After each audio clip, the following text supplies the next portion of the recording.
Beneath the calm chants and temple bells of Dharmasthala, something darker has begun to whisper again. Not the stories of pilgrims, but the silence of the missing. And this time, there is something new, something the state can't brush aside anymore. In the last 18 hours, a new demand has shattered the surface of this sacred town.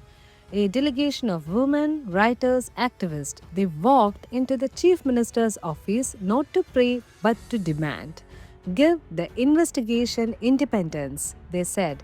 Reopen the dead files, dig the old graves. For the first time in years, Dharmasthala is back in the eye of the storm, and the truth that was buried is beginning to smell again.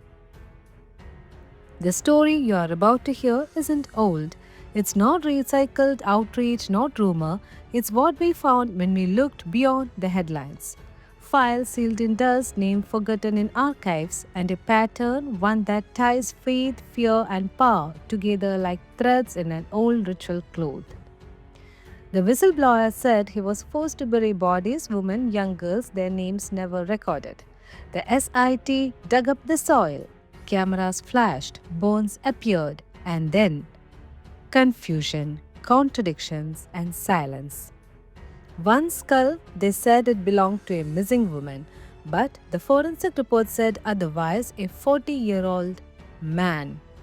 A revelation that didn't end the story, it split it open. Because if one piece of evidence was wrong, what else was? Then came the retractions. A mother, the face of the case, on national television, taking her words back. I was misled, she said. The accusations she once carried, she dropped at the temple's doorstep asking forgiveness. Forgiveness or fear? No one knows still now. But in Dharmasthala, truth has never walked alone. It's always had company, power, politics, and the shadows of those who vanished.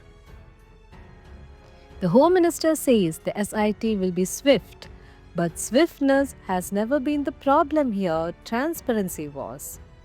Every time this case crossed forward, someone is pulling it back. Evidence is found, but then questioned. Witnesses are speaking, but then they will vanish. The truth becomes a chessboard where every move is watched and every silence cost a life's memory. But today, something is different. The Women's Commission has reopened the door. They want every unexplained death, every student disappearance, every buried secret to be dug out again. They are demanding light when the state once demanded silence. It's not just one more case, it's Dharmasthala versus the forgotten. It's the town of gods now asked to answer to humans. We followed the trail, Bengaligude, the forest that never stops whispering. Locals talk of trucks that came at night, of soil turned over, covered again, of ropes of bones and burnt cloth pulled from the earth. Each story overlaps like layers of the same wound. And still, the government hesitates to name what it sees. A so-called search operation or so-called a routine check. Words that clean up horror, make it easier to digest. We checked the forensic trial, we checked the statements, and we found something chilling. Each connection or correction only makes the whole deeper. If the whistleblower lied, why did the SIT still dig? If he told the truth, why does the evidence keep changing hands? Somewhere between faith and fear, someone is rewriting the story in real time. And that's where the Unmasked Indian stands tonight, between the temple bells and the police files. Between retraction and revelation. Between the silence of the living and the voices of the buried. Dharmasthala is not just a headline, it's a question.